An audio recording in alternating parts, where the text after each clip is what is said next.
नमस्कार दोस्तों, क्या हाल चाल है आपके। हमारी ज्योग्राफी की क्लास चल रही है और ज्योग्राफी की क्लास के अंतर्गत हमने जो है हिमालय पढ़ लिया है, उत्तर के मैदान पढ़ लिए हैं और आज का हमारा टॉपिक है प्रायद्वीप भारत। प्रायद्वीप भारत या प्रायद्वीप का पठार या उसी को कहते हैं दक्षिण का पठार।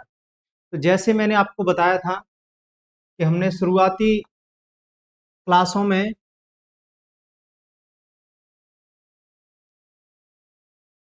ट्रांस हिमालय पढ़ लिया था हमने। ठीक है। ट्रांस हिमालय के पश्चात हमने पढ़ा था हिमालय। हिमालय वाला भाग हमने कंप्लीट कर लिया था। ठीक है। हिमालय के पश्चात हमने पढ़ा था क्या, उत्तर के मैदान। उत्तर के मैदान भी हमने पढ़ लिए थे। ये उत्तर का मैदानी भाग है। ठीक है। ये क्या है, उत्तर का मैदानी भाग। ये उत्तर का मैदानी भाग है। अब इसके बाद आता है हमारा प्रायद्वीप का पठार। प्रायद्वीप के पठार की बात करें हम तो प्रायद्वीप का पठार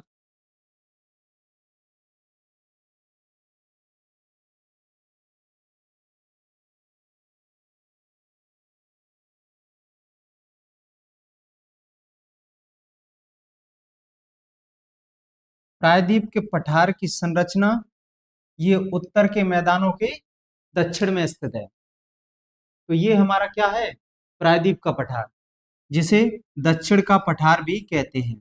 इसे क्या कहते हैं, दक्षिण का पठार। दक्षिण का पठार, दक्षिण का पठार।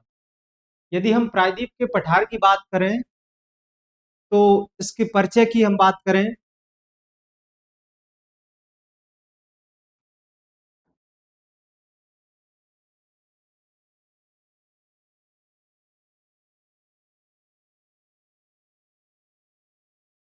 प्रायद्वीप का पठार। मैं इनको यहां से इरेज कर, नहीं ठीक है, बने रहने की कोई दिक्कत नहीं। 16 लाख वर्ग किलोमीटर,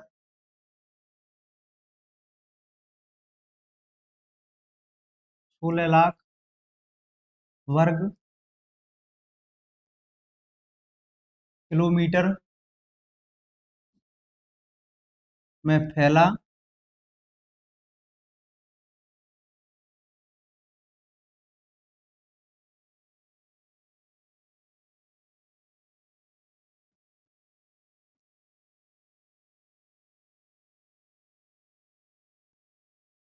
दक्षिण का पठार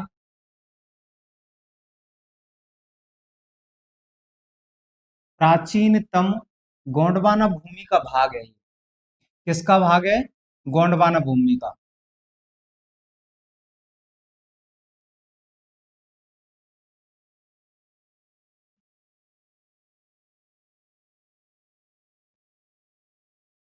दक्षिण के पठार की यदि हम बात करें तो दक्षिण का पठार 16 लाख वर्ग किलोमीटर क्षेत्र में फैला प्राचीनतम गोंडवाना भूमि का भाग है। इसका क्षेत्र कितना है, 16 लाख वर्ग किलोमीटर क्षेत्र है इसका। और ये प्राचीनतम गोंडवाना भूमि का भाग है। प्राचीनतम गोंडवाना भूमि कौन सी है, जो हमने पिछले पहले पढ़ा था कि जब पेंजिया में विखंडन हुआ तो वो दो भागों में टूटा। ऊपर का भाग अंगारा लैंड और उसके दक्षिण का भाग गोंडवाना लैंड। ठीक है। तो ये जो दक्षिण का पठार है हमारा, वो किसका भाग है, गोंडवाना लैंड भूमि का भाग है। ठीक है। तो ये हमारा इसका परिचय हो गया। इसके बाद इसकी आकृति की भी देखें, आकृति की बात करें, जिसकी आकृति कैसी है, त्रिभुजाकार।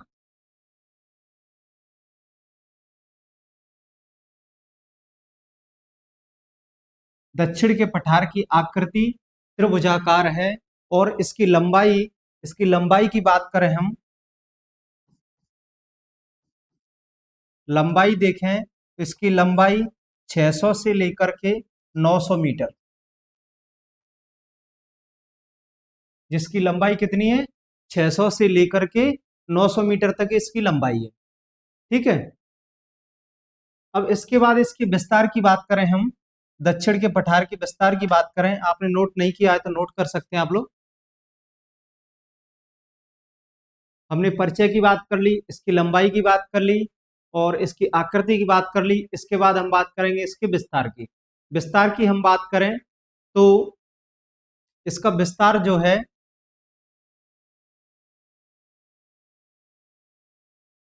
इसको मैं हटा दूं जिससे कि हमको लिखने में आसानी होगी।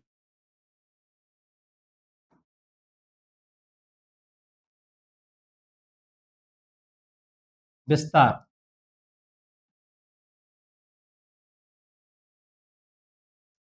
दक्षिण के पठार का विस्तार पश्चिम में अरावली से लेकर के, ये अरावली पर्वत है, अरावली से लेकर के विंध्य होते हुए राजमहल की पहाड़ियों तक। दक्षिण के पठार का विस्तार पश्चिम में अरावली से लेकर के विंध्य होते हुए पूर्व में अरावली की पहाड़ियों तक, और दक्षिण में इसका विस्तार कहां तक है? कन्याकुमारी तक।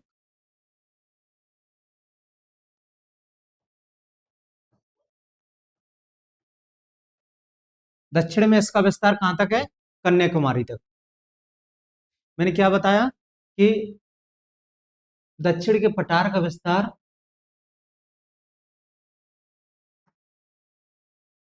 दक्षिण के पठार का विस्तार अरावली, पश्चिम में अरावली पर्वत से लेकर के पूर्व में राजमहल की पहाड़ियों तक, और दक्षिण में इसका विस्तार कन्याकुमारी तक है। ठीक है।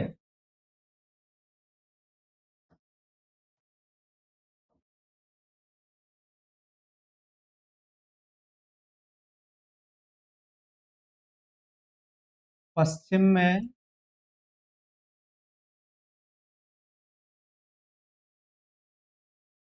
अरावली से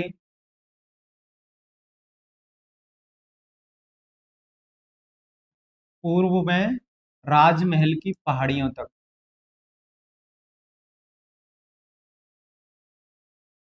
राजमहल की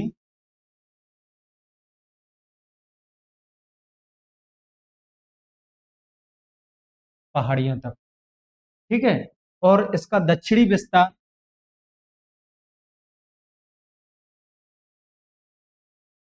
दक्षिण में इसका विस्तार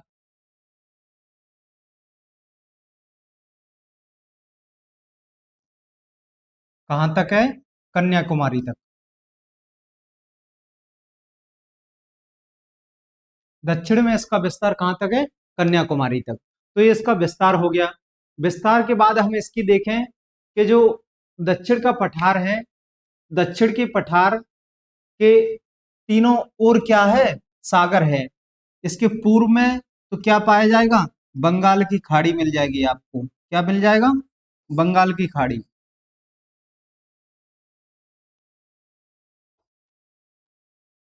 बंगाल खाड़ी। और इसके पश्चिम में आपको मिल जाएगा क्या? अरब सागर।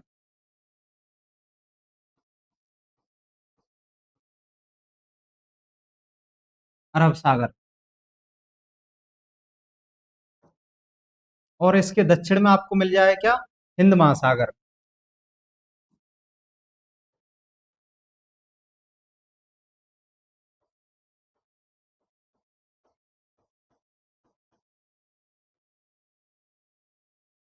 हिंद महासागर।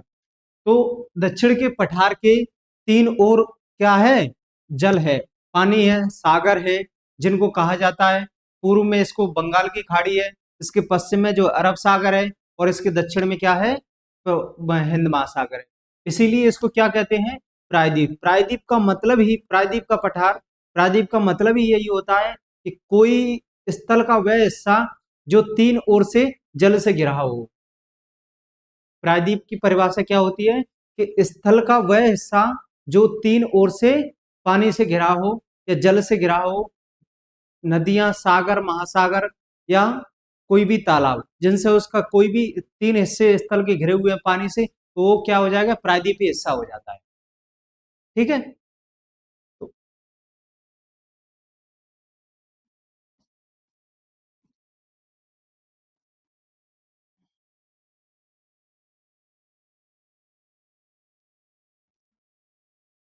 इसके तीन ओर सागर हैं। इसके पूर्व की बात करें, पूर्व में आपके आ जाएगी बंगाल की खाड़ी,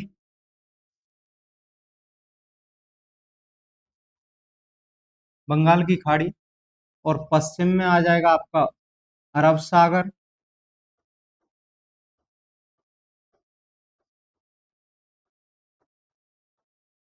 अरब सागर। और दक्षिण में आ जाएगा आपका क्या, हिंद महासागर।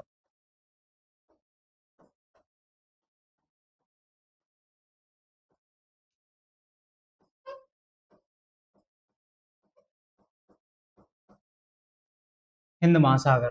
तो ये इसके तीन ओर जल हो जाएगा, ठीक है, पानी हो जाएगा। इससे आगे यदि हम इसकी बात करें कि प्रायद्वीप के पठार का ढाल, प्रायद्वीप के पठार का ढाल आप साथ ही साथ नोट भी करते जाएं, ठीक है, जिससे कि आपको आगे रिवीजन करने में आसानी होगी। प्रायद्वीप के पठार के हम ढाल की बात करें तो सामान्यतः इसका ढाल क्या है, पश्चिम से पूर्व की ओर है। इसका ढाल कहाँ है, पश्चिम से पूर्व की ओर।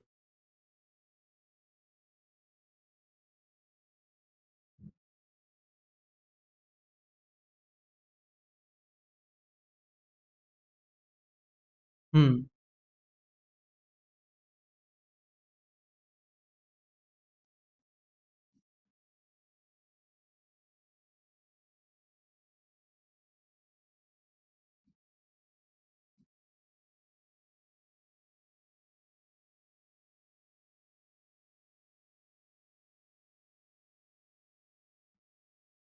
सामान्यतः इसका ढाल, इसका मतलब प्रायद्वीप के पठार का ढाल,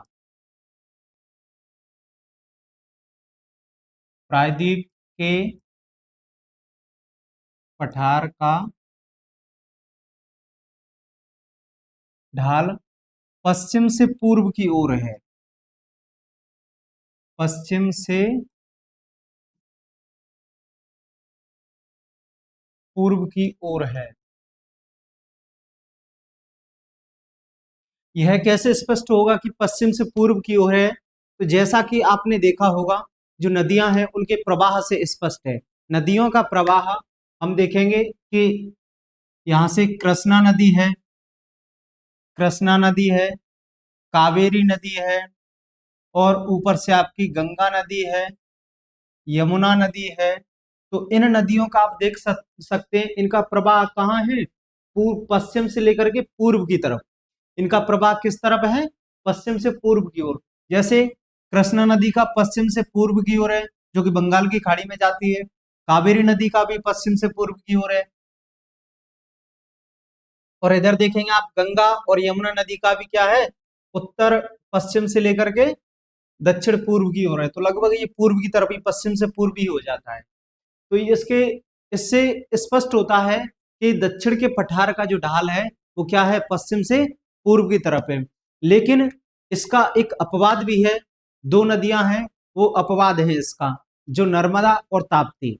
आपने देखा होगा अक्सर पूरे भारत में दो ही ऐसी नदी हैं जो क्या है, पूर्व से पश्चिम की तरफ बहती हैं। ये नदियों के उसमें अपवाद मानी जाती हैं, ठीक है। जैसे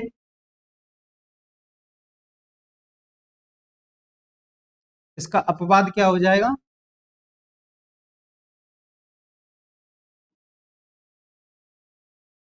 नर्मदा और ताप्ती नदी। ताप्ती नदी, क्योंकि ये क्या है, भ्रंश घाटी में बहती हैं। ये जो है भ्रंश घाटी में बहती हैं।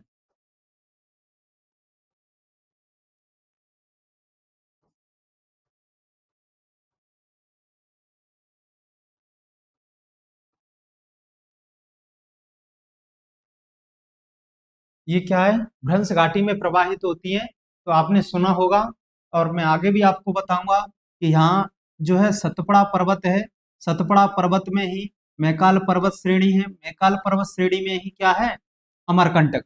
अमरकंटक के पठार से नर्मदा नदी का उद्गम होता है, और वो क्या है, भ्रंश घाटी में रहती है। भ्रंश का मतलब होता है दो पर्वतों के बीच का क्षेत्र, ठीक है। जैसे ये दो पर्वत हैं, ठीक है, ये पर्वत है। ये क्या हो जाएगा, भ्रंश बन जाएगा यहाँ पर। भ्रंश माने गड्ढा, ठीक है। ये गड्ढे की आकृति, ये भ्रंश कहते हैं इसको। तो इसमें से, तो इसका ढाल क्या है, पूर्व से पश्चिम की ओर है। जो नर्मदा और ताप्ती नदी बहती है, उनके भ्रंश का जो ढाल है वो पूर्व से पश्चिम की तरफ है। तो इनका प्रवाह कहाँ होगा, पूर्व से लेकर पश्चिम की ओर। तो इसलिए ये अपवाद हो जाएंगे इनका, ठीक है। सामान्यतः भारत की नदियां क्या है, पश्चिम से पूर्व की तरफ बहती है। तो ये हमने इसके ढाल की बात कर ली। अब ढाल की बात कर ली, इसके बाद हम देखें, आपने ये नोट कर लिया क्या? नोट करते जाएं साथ ही साथ, तो आपको आसानी होगी रिवीजन करने में। ठीक है, जल्दी नोट करते जाओ साथ ही साथ, ठीक है।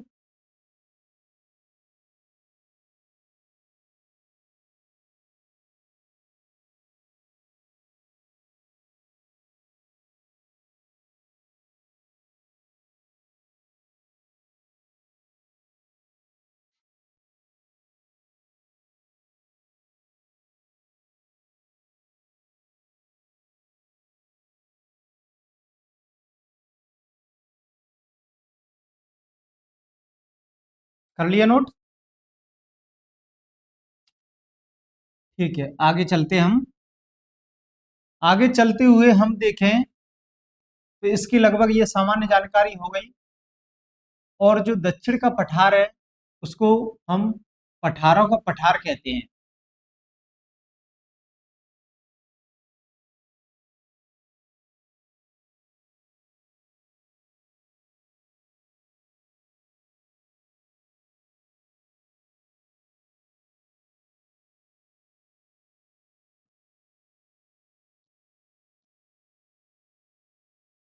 इसको पठारों का पठार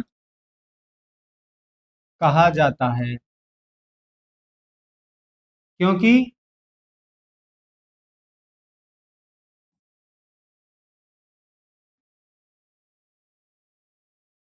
ये अनेक पठारों से मिलकर बना है।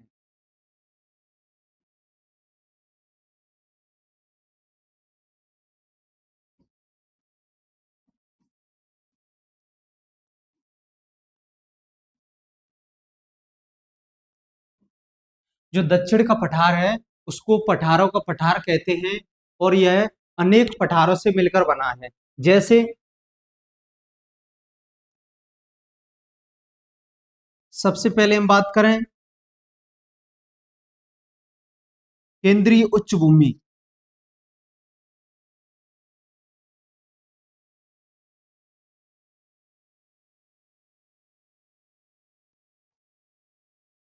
केंद्रीय उच्च भूमि। दूसरे नंबर पे है विंध्य पर्वत, विंध्य का पठार।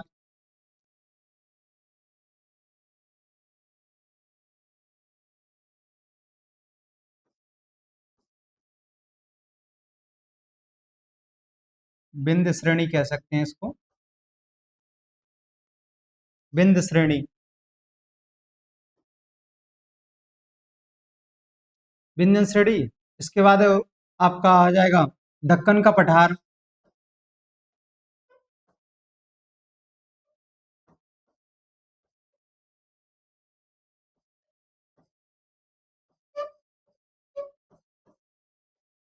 दक्कन का पठार, ठीक है। तो इस प्रकार से हम देख सकते हैं कि जो दक्षिण का पठार है, वो अनेक पठारों से मिलकर बना है। अनेक पठार से मिलकर बना है, तो इसलिए इसको क्या कहा जाता है, पठारों का पठार, ठीक है। इसलिए इसको क्या कहा जाता है, पठारों का पठार। इसी के साथ एक और भी है, जोड़ सकते हैं,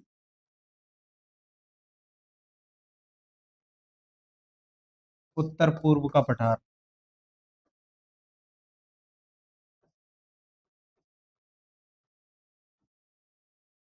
उत्तर पूर्व का पठार।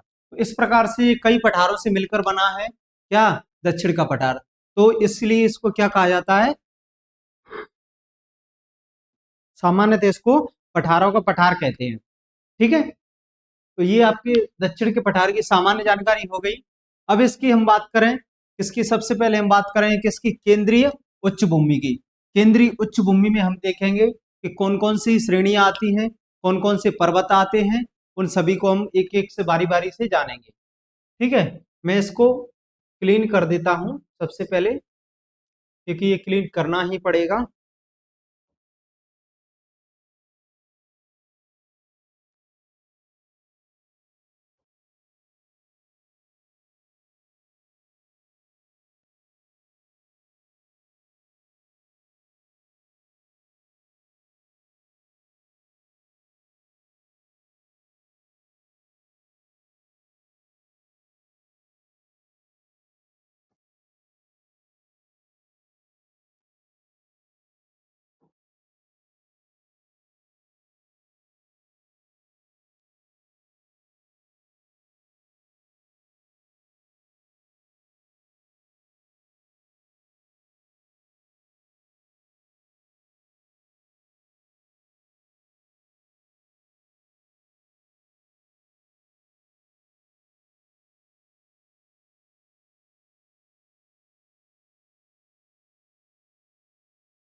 इसको हम जोड़ लेंगे।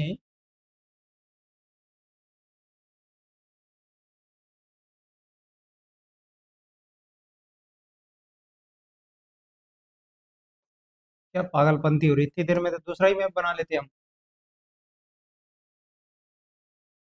ये दक्षिण का पठार हो जाएगा।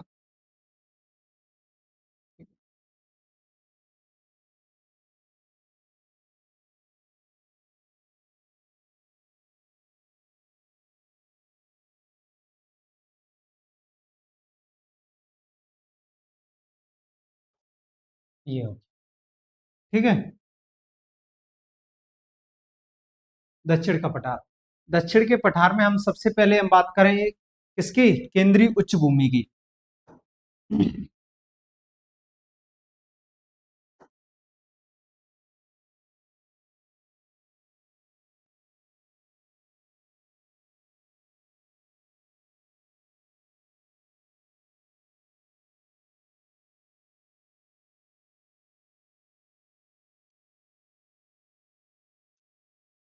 केंद्रीय उच्च भूमि में, केंद्रीय उच्च भूमि के अंतर्गत आते हैं, सबसे पहले आता है अरावली।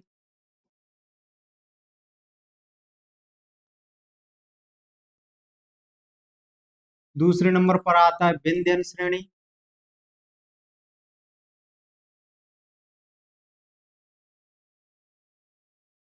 तीसरे नंबर पर आता है सतपुड़ा श्रेणी।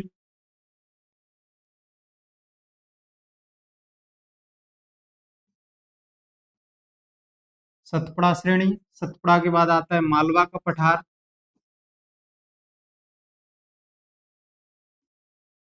मालवा का पठार, मालवा का पठार, मालवा के बाद आता है आपका, मालवा के बाद छोटा नागपुर का पठार। छोटा नागपुर का पठार,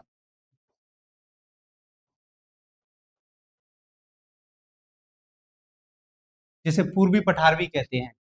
क्या कहते हैं इसको, पूर्वी पठार। छोटा नागपुर का पठार या पूर्वी पठार, यहाँ पूर्वी पठार लिख देता हूं मैं, ठीक है। इसी को कहा जाता है पूर्वी पठार,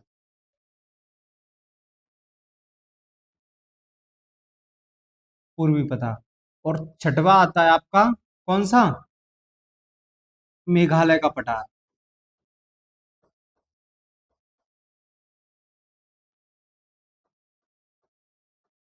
छठवा कौन सा आता है, मेघालय का पठार। तो ये हम इन पठारों का अध्ययन करेंगे बारी बारी से। ये सारे पठार जो है, ये सारी श्रेणियां जो है किसके अंतर्गत आती हैं, केंद्रीय उच्च भूमि के अंतर्गत आती हैं। ठीक है, तो केंद्रीय उच्च भूमि के अंतर्गत यदि ये आती हैं तो इनको हम देखेंगे बारी बारी से।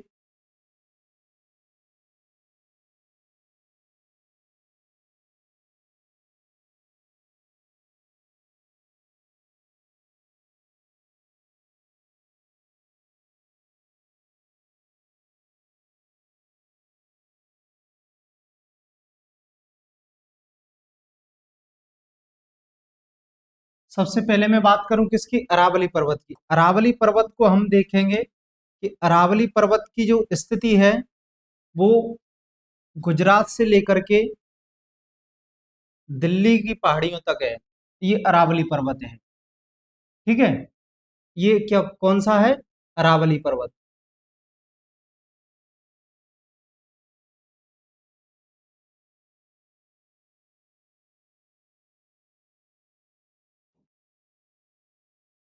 और ये अरावली पर्वत है। यहीं पर ये है आपकी विंध्यन श्रेणी। ये क्या है? विंध्यन श्रेणी।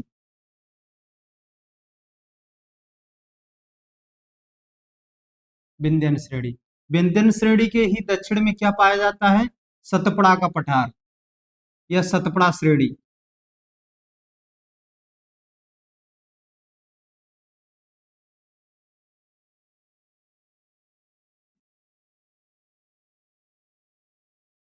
यह श्रेणी तीन हिस्सों में बटी हुई है। ठीक है। सतपुड़ा श्रेणी। सतपुड़ा श्रेणी के बाद आता है इसमें क्या? एक और यहाँ पर आता है इसको, यही मालवा का पठार।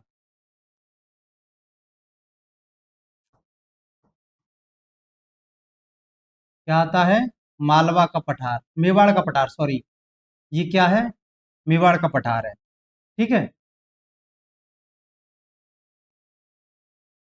मेवाड़ का पठार हो गया। और इसी के हम बीच में देखेंगे, मध्य में हम ये यहाँ पर आपको पठार मिल जाएंगे। कौन कौन से पठार मिल जाएंगे यहाँ पर आपको? ये तो मालवा का पठार हो जाएगा, मालवा। ये बुंदेलखंड का पठार हो जाएगा, बुंदेलखंड का यहीं पर। ठीक है। और ये बघेलखंड का। तो ये बीच में कौन कौन से पाए जाएंगे? मालवा का पठार, बुंदेलखंड का पठार और बघेलखंड का पठार। ये लगभग इनका संपूर्ण हिस्सा इनका लगभग कहाँ है? मध्य प्रदेश में है। मध्य प्रदेश के हिस्से में भारत के बीचों बीच में आते हैं ये। जो मालवा का पठार है, जो बुंदेलखंड का पठार है, ये कहाँ पाए जाते हैं? लगभग मध्य प्रदेश में ही पाए जाते हैं। ठीक है, भारत के बीचों बीच में। तो इससे आगे बढ़ते हुए मैं बात करूं किसकी, तो ये हो गई केंद्रीय उच्च भूमि का हिस्सा। ठीक है। और यहीं पर आपको मिलता है क्या?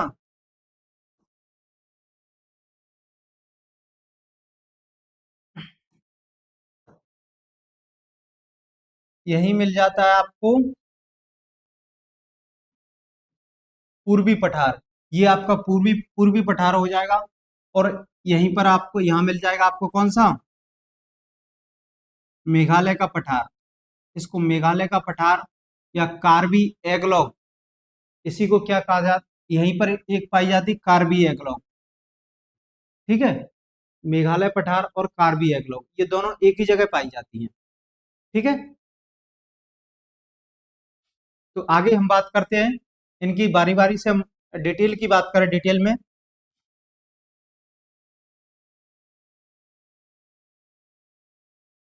तो अरावली पर्वत। अरावली पर्वत की हम बात करें तो अरावली पर्वत जो है, यह सबसे प्राचीन अवशिष्ट पर्वत है। क्या है ये? प्राचीनतम अवशिष्ट पर्वत है ये।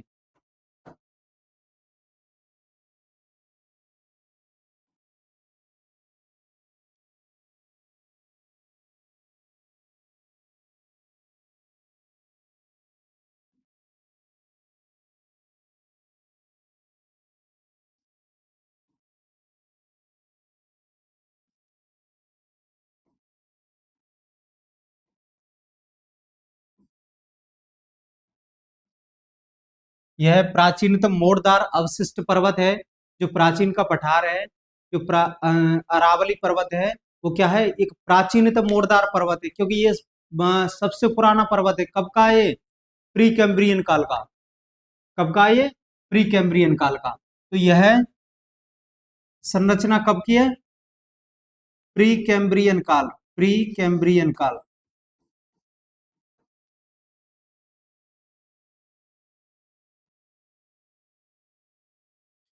कैम्ब्रियन काल। ठीक है।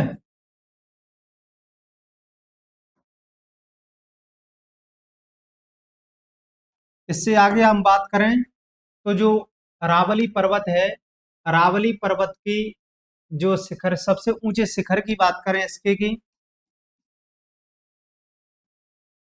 अरावली पर्वत का सबसे ऊंचा शिखर है कौन सा? गुरु शिखर।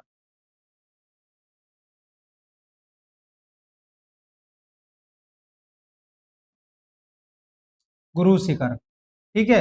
जो कहां पर है? आबू पर्वत पर स्थित है। कहाँ? आबू पर्वत पे, आबू पर्वत पर स्थित है। और यहीं पर आबू पर्वत पे ही, यहीं क्या पाया जाता है?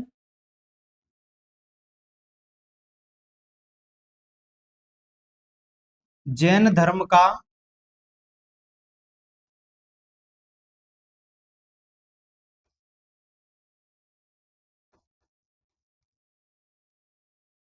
जैनियों का प्रमुख धर्म स्थल है। यहीं पर क्या है? प्रमुख धर्म स्थल।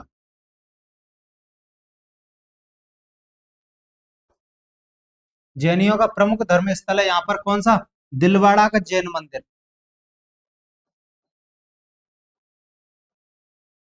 दिलवाड़ा का जैन मंदिर।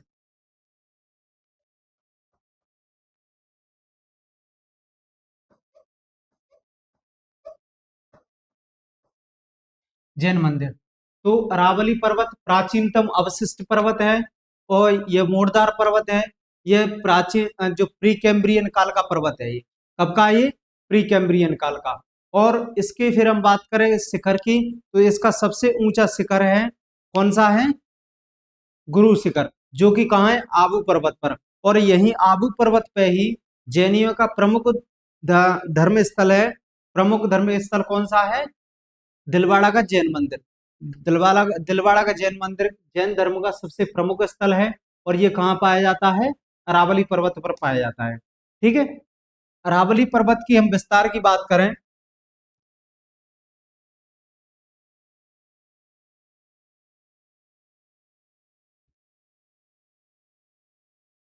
अरावली पर्वत के हम विस्तार की बात करें यदि, विस्तार,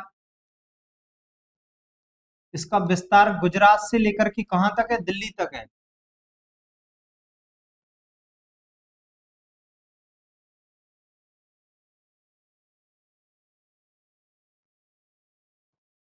गुजरात की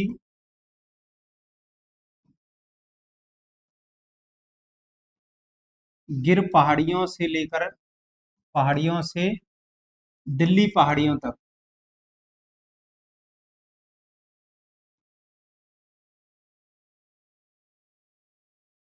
इसका विस्तार मैंने बताया था कि गुजरात के गिर पहाड़ियों से लेकर के यहाँ दिल्ली की पहाड़ियां हैं यहाँ पर, तो दिल्ली की पहाड़ियों तक इसका विस्तार है। किसका? अरावली पर्वत का। और इससे बात करें कि अरावली पर्वत के जो पश्चिमी हिस्सा है, पश्चिमी हिस्से से एक नदी निकलती है, लूनी नदी। कौन सी नदी? लूनी नदी। इसके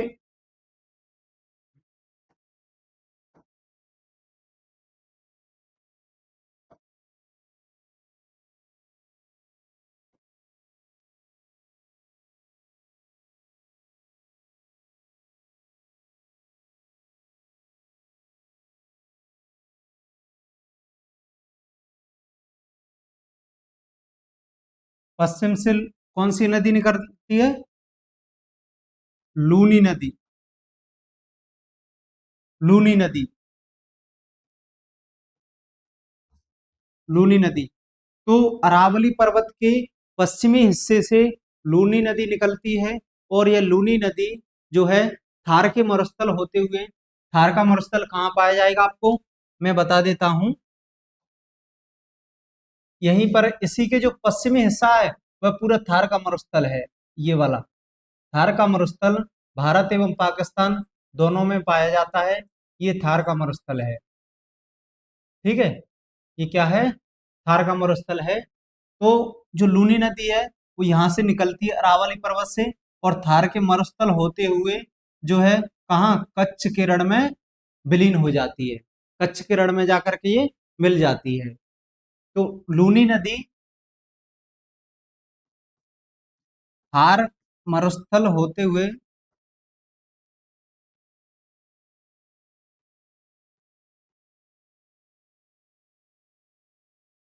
होते हुए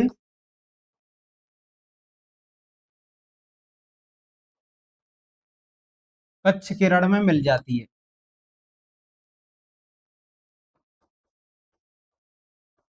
कच्छ के रण में मिल जाती है।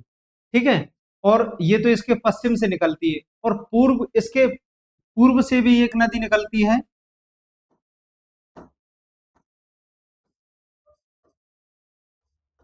पूर्व से निकलती है बनास नदी। बनास नदी। तो बनास नदी क्या है? चंबल नदी की एक प्रमुख सहायक नदी है। बनास नदी चंबल की प्रमुख सहायक नदी है। और ये अरावली पर्वत के पूर्व से क्या होती है? उद्गमित होती है। और ये मेवाड़ के पठार से होते हुए चंबल नदी में आकर के मिल जाती है। ठीक है। बनास नदी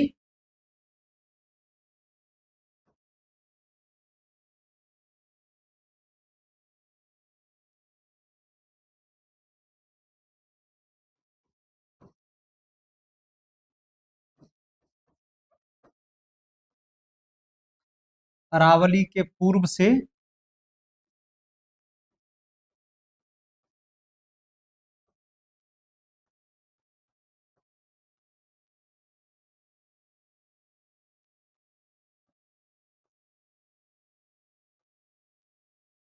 निकलती है, जो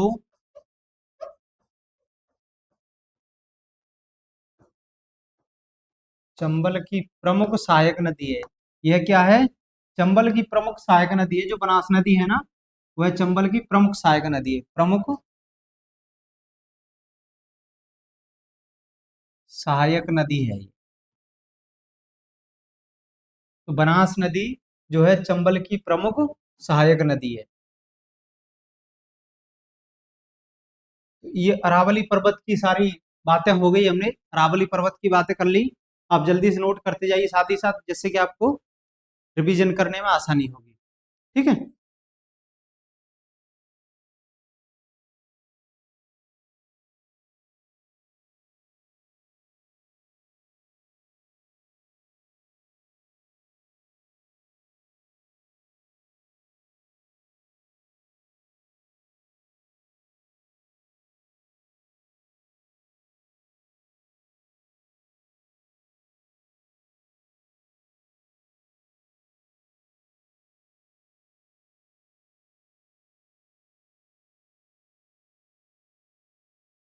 हो गई।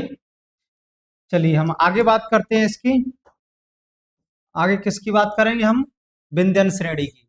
ठीक है। हमने अरावली पर्वत की बात कर ली, फिर हम बात करेंगे किसकी? विंध्यन श्रेणी की।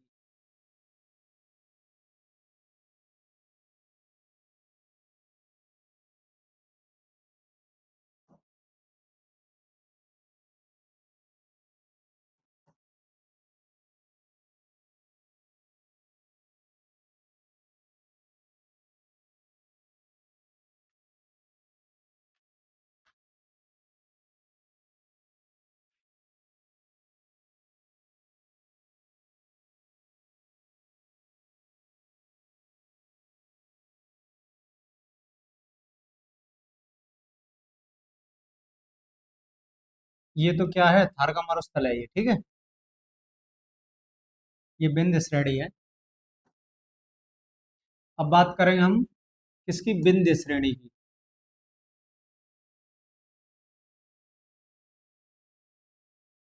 विंध्य श्रेणी। तो विंध्य श्रेणी, इसका विस्तार जो है, विंध्य श्रेणी का विस्तार गुजरात से लेकर के, गुजरात से मध्य प्रदेश, उत्तर प्रदेश, छत्तीसगढ़ और बिहार। गुजरात से लेकर इसका विस्तार कहाँ तक हो जाएगा? बिहार तक। ठीक है। तो विंध्यन श्रेणी, इसकी बात करें हम, तो ये भी क्या है? प्राचीन,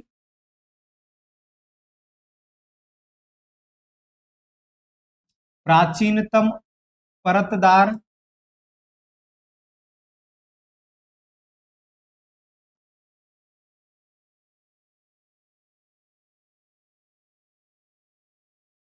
चट्टानों से बनी क्या है? संरचना है ये। यह प्राचीनतम परतदार चट्टानों से बनी संरचना है। और इसका विस्तार हम देखें जिसके विस्तार की हम बात करें तो विस्तार गुजरात से लेकर के गुजरात, मध्य प्रदेश, उत्तर प्रदेश,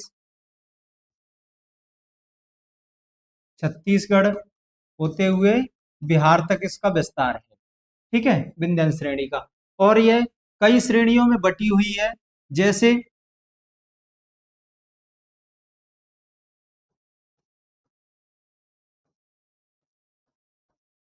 अनेक श्रेणी है इसकी। जैसे विंध्यन श्रेणी है सबसे पहले तो, विंध्यन श्रेणी। ठीक है। और फिर इसकी ये कौन सी, एक है भारनेर, जिसे क्या कहते हैं, भांडेर श्रेणी भी कहते हैं। भारनेर या भांडेर, भांडेर। ठीक है।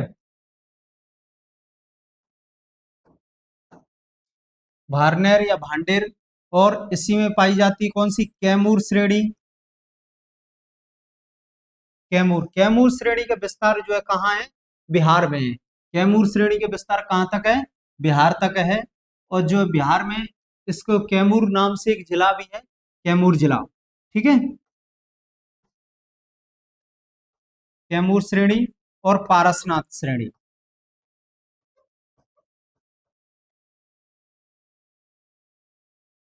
पारसनाथ श्रेणी।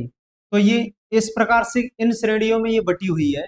जो है विंध्यन श्रेणी है, वो इन श्रेणियों में बटी हुई है। ठीक है। जैसे क्या कहते हैं, भांडेर, भारनेर श्रेणी, विंध्यन श्रेणी, भारनेर श्रेणी, जिसको भांडेर भी कहते हैं, कैमूर श्रेणी। कैमूर श्रेणी का विस्तार जो है बिहार में है। बिहार में कैमूर नाम से एक जिला भी बनाया गया है, और पारसनाथ। ठीक है। इसके बाद यदि हम बात करें इसकी, जो इसकी सर्वोच्च शिखर की बात करेंगे हम, कौन सी, सर्वोच्च चोटी।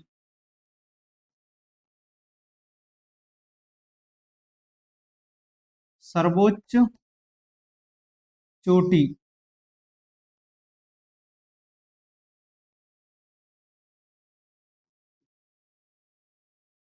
इसकी सर्वोच्च चोटी है सद्भावना शिखर।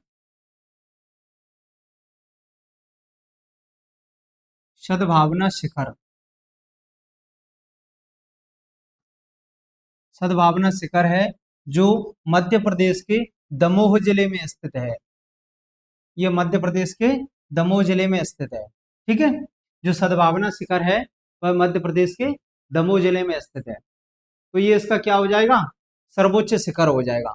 विंध्यन श्रेणी का हमने बात कर ली, किसकी, विस्तार की बात कर ली, चट्टानों की बात कर ली। ये क्या है, प्राचीनतम परतदार चट्टानों से बनी हुई है। और इसमें हम देखेंगे कि लाल बलुआ पत्थर की अधिकता पाई जाती है इसमें, क्योंकि ये क्या है, प्राचीनतम परतदार चट्टानों से बना है। परतदार चट्टानों में लगभग पत्थर पाया जाता है। ठीक है। तो इसमें लाल बलुआ पत्थर की अधिकता पाई जाएगी। लाल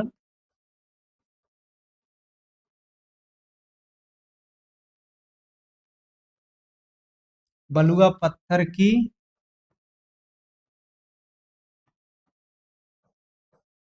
अधिकता।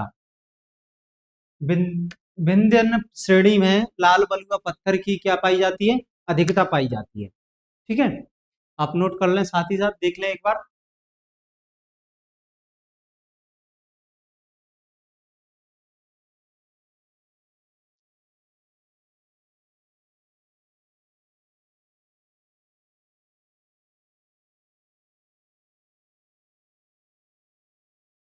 देख लिया।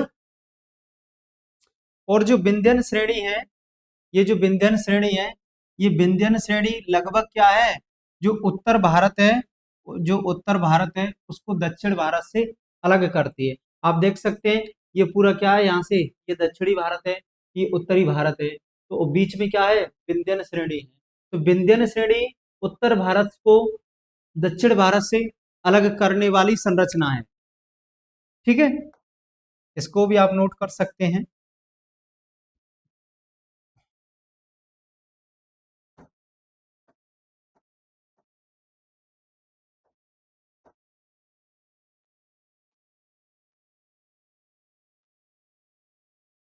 विंध्यन श्रेणी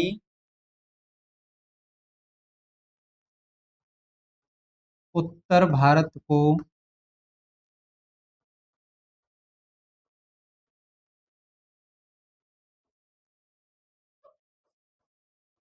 दक्षिण भारत से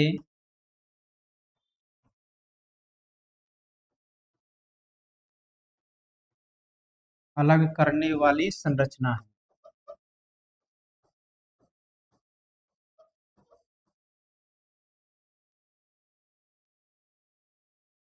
ठीक है, तो ये हमारे कौन सी हो जाएगी, विंध्यन श्रेणी हो जाएगी। ठीक है, विंध्यन श्रेणी उत्तर भारत को दक्षिण भारत से अलग करने वाली क्या है, संरचना है। मैंने आपको चित्र में भी दिखा दिया था।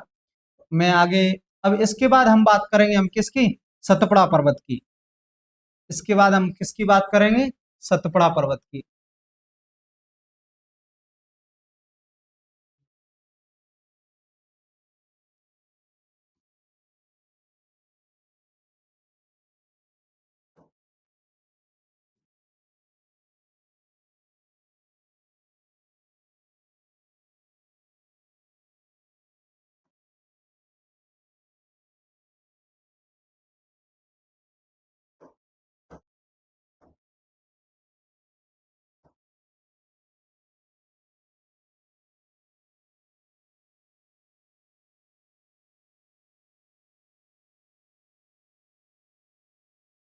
सतपुड़ा पर्वत, सतपुड़ा पर्वत की हम बात करें तो यह भारत के लगभग कहाँ है, मध्य में स्थित है।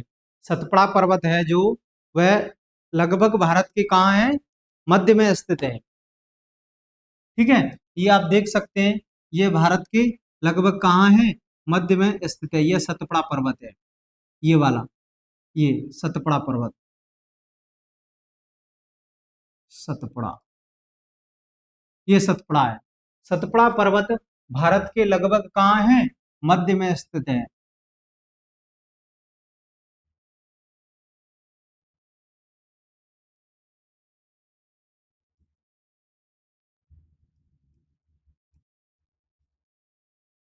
स्थिति, सतपुड़ा पर्वत जो है भारत के मध्य में स्थित है। और यह जो है, इसका विस्तार बात करें हम, इसके विस्तार की, इसका विस्तार गुजरात से लेकर के छत्तीसगढ़ तक है। गुजरात से महाराष्ट्र,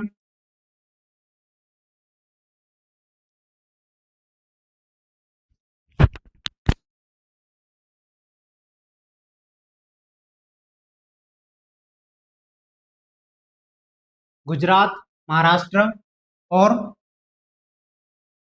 मध्य प्रदेश, मध्य प्रदेश के बाद आता है आपका छत्तीसगढ़। और छत्तीसगढ़ लग जाके झारखंड में छोटा नागपुर के पठार तक है ये, झारखंड। ठीक है, तो ये किसका, सतपुड़ा पर्वत का विस्तार हो जाएगा। ये गुजरात से लेकर के, ये कुछ भाग महाराष्ट्र में है, महाराष्ट्र, मध्य प्रदेश, छत्तीसगढ़ और इधर छोटा नागपुर के पठार तक इसका विस्तार है, सतपुड़ा पर्वत का। तो ये इसका विस्तार हो गया। और ये तीन श्रेणियों में बटा हुआ है। जो सतपुड़ा पर्वत है वह तीन श्रेणियों में बटा हुआ है। वह तीन श्रेणी कौन कौन सी हैं, देखते हैं हम।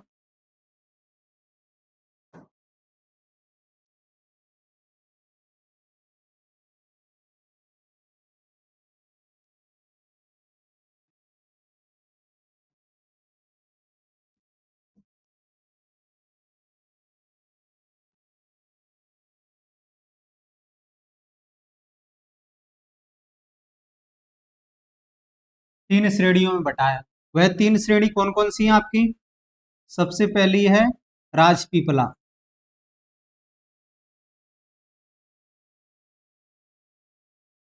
राजपीपला। दूसरी है आपकी महादेव श्रेणी, महादेव श्रेणी। और तीसरी है कौन सी, मैकाल पर्वत,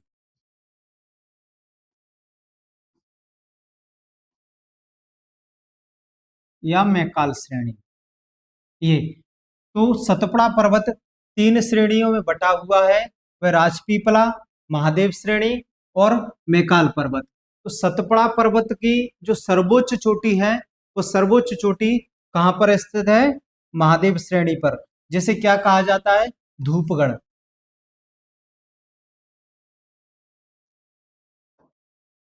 सतपुड़ा पर्वत की सर्वोच्च चोटी है, सतपुड़ा पर्वत की सर्वोच्च चोटी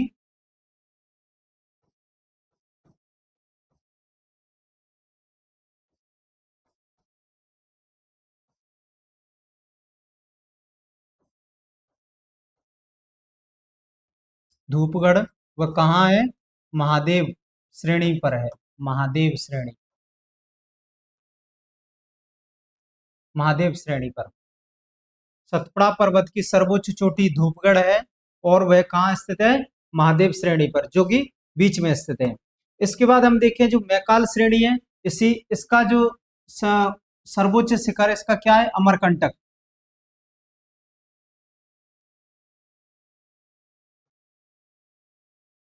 मैकाल का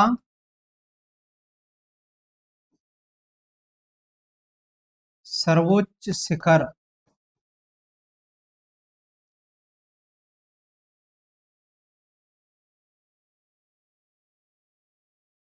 सर्वोच्च शिखर है क्या? अमरकंटक।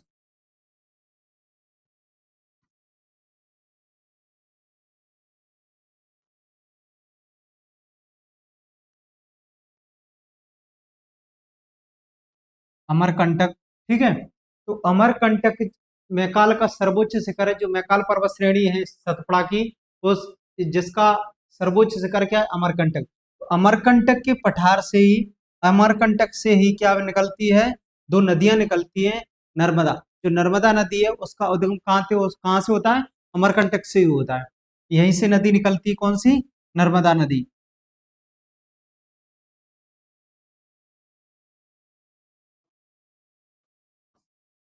नर्मदा एवं सोन नदी का उद्गम होता है।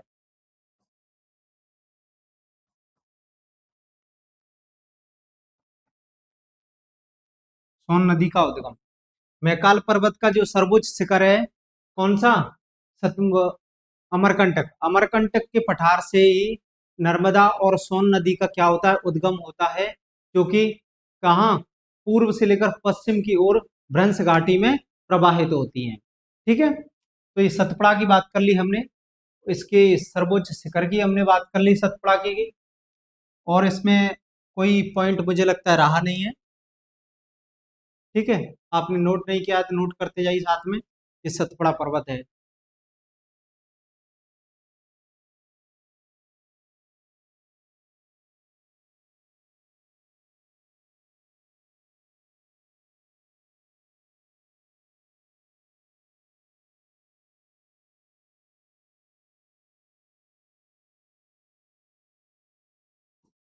ठीक है, आपने नोट कर लिया होगा। मैं इसको इरेज कर देता हूँ।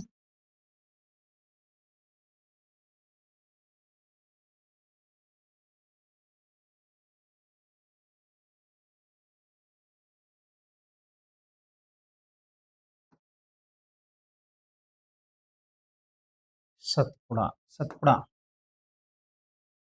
हमने बात कर ली अरावली की, विंध्यन पर्वत श्रेणी की, और हमने बात कर ली किसकी? सतपुड़ा पर्वत श्रेणी की। इसके बाद मैंने आपको यहाँ पर बताया था एक, वो बताया था क्या? पठार, जिसे कहते हैं मेवाड़ का पठार। जिसे क्या कहते हैं? मेवाड़ का पठार। मेवाड़ का पठार वो भी केंद्रीय उच्च भूमि का भाग है।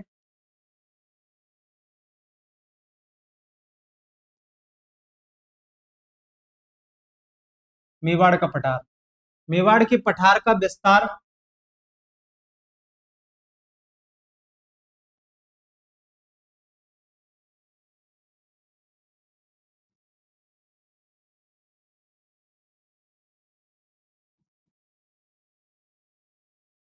यह अरावली पर्वत को मालवा के पठार से अलग करने वाली संरचना है।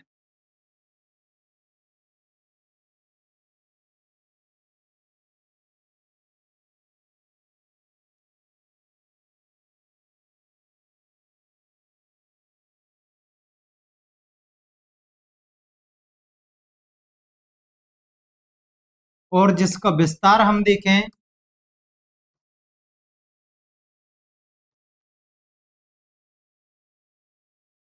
राजस्थान, मध्य प्रदेश और गुजरात, गुजरात, तीन राज्यों में इसका विस्तार पाया जाता है। तो ये मेवाड़ का पठार हो जाएगा। मेवाड़ का पठार है वो जो क्या है, यहाँ पर मालवा का पठार पाया जाता है। तो मालवा के पठार को अरावली पर्वत से अलग करने वाली संरचना है। और जो मैंने बताया था कि अरावली पर्वत से नदी निकलती है कौन सी, उसके पूर्वी हिस्से से बनास नदी। तो बनास नदी कहाँ से होकर बहती है, प्रवाहित होती है मेवाड़ के पठार से। यहीं से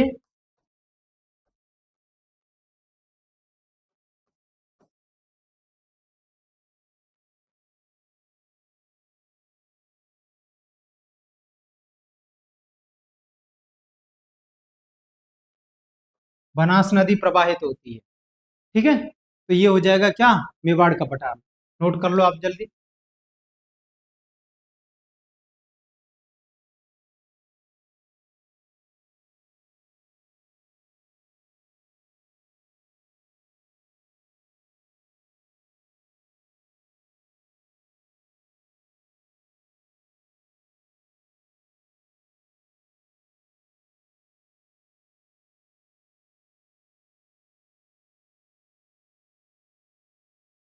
कर लिया नोट, ठीक है। मैं साइड में इसलिए होता हूँ क्योंकि आप लोग आसानी से नोट कर सकें। ठीक है, जो कि आगे क्या है, हमको बहुत काम आने वाला है।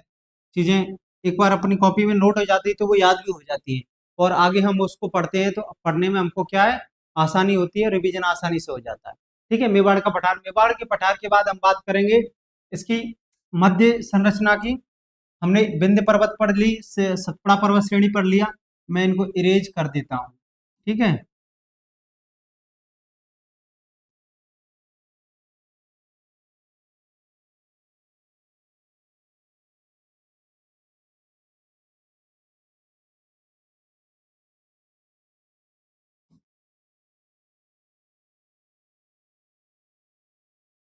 यहीं पर दो संरचनाएं और पाई जाती हैं। वह संरचना है, एक तो है आपका मालवा का पठार,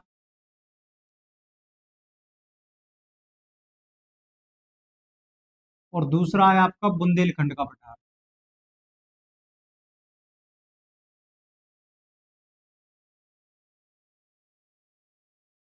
बुंदेलखंड का पठार, ये ये मालवा का पठार है, और ये बुंदेलखंड का पठार है।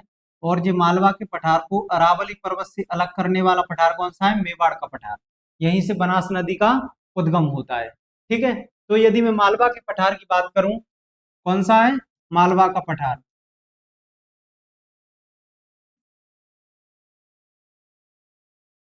मालवा का पठार, यह बेसाल्ट चट्टानों से बना है।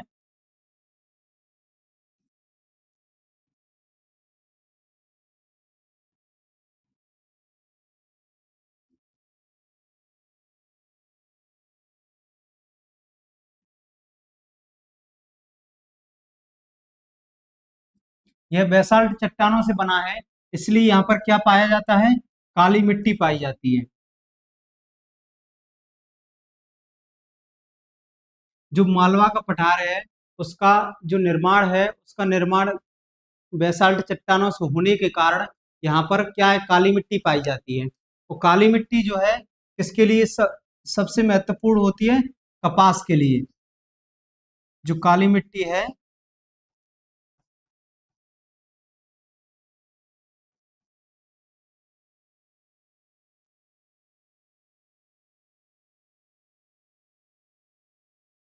खेती के लिए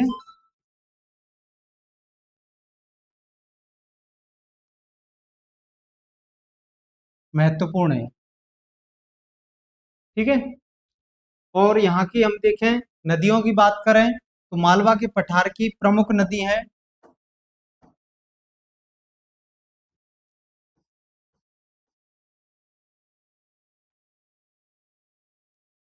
इसकी प्रमुख नदी है, एक तो चंबल है, नर्मदा है, और ताप्ती। यह तीन नदी मालवा के पठार की प्रमुख नदियां हैं। ठीक है,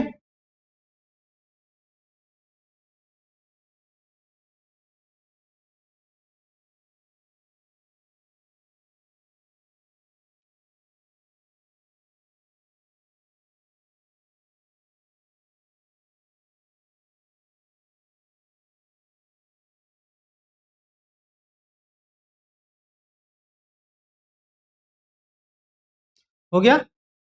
आगे चले हम।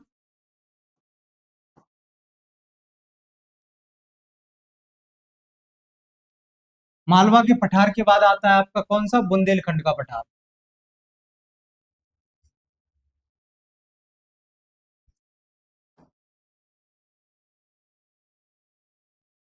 हम्म, बुंदेलखंड का पठार।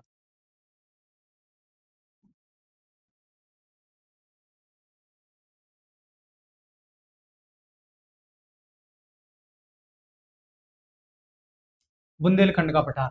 बुंदेलखंड के पठार का विस्तार जो है,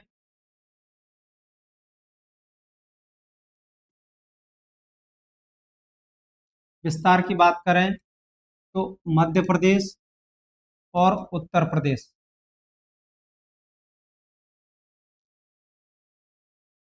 दोनों राज्यों में है। मध्य प्रदेश, उत्तर प्रदेश में इसका विस्तार है। और इसकी हम बात करें तो ये निर्माण की, इसके निर्माण की बात करें तो ये क्या है? ग्रेनाइट और नीस चट्टानों से बना है। ग्रेनाइट, नीस चट्टानों से।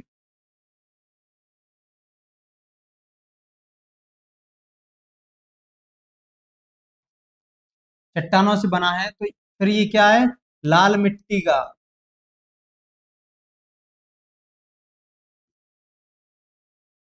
लाल मिट्टी का निर्माण करता है।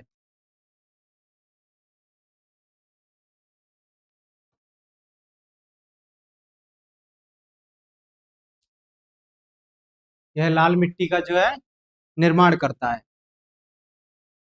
और इसके जो सर्वोच्च शिखर की हम बात करें, बुंदेलखंड का पठार है, इसके सर्वोच्च शिखर की बात करें हम तो इसका सर्वोच्च शिखर है सिद्ध बाबा की चोटी। बुंदेलखंड के पठार की सर्वोच्च शिखर कौन सा है? सिद्ध बाबा की चोटी।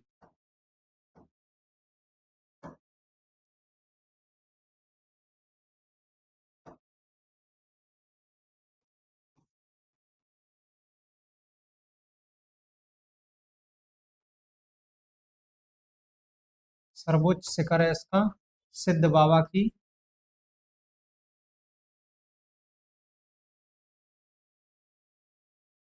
चोटी,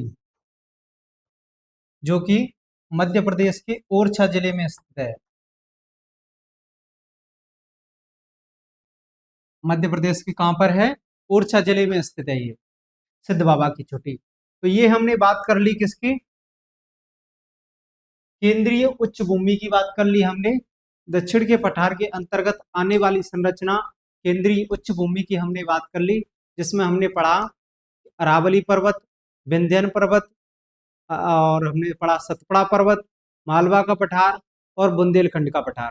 ठीक है, तो ये आज हमारा कंप्लीट होता है। इसके बाद बात आती है अगले टॉपिकों की, जो है उत्तर पूर्व का पठार, पूर्व का पठार। तो ये सारे चीज इनको हम अगली वीडियो में देखेंगे, क्योंकि वीडियो हो जाएगी ज्यादा लंबी। ठीक है, तो इसलिए आपको देखने में भी आलस आएगा। इसलिए आगे का टॉपिक जो है हम अगली वीडियो में लाएंगे। दूसरा पार्ट आएगा किसका? प्रायद्वीप के पठार का। प्रायद्वीप के पठार का दूसरा पार्ट आएगा, उसमें आगे की इसकी संरचना मिल जाएगी। तब तक के लिए पढ़ते रहिए, मस्त रहिए, हंसते रहिए, मुस्कुराते रहिए, और चैनल को सब्सक्राइब जरूर करें। यदि आप चैनल पर नए हैं, आपने चैनल को सब्सक्राइब नहीं किया है, तो चैनल को सब्सक्राइब जरूर कर लें। Thank you.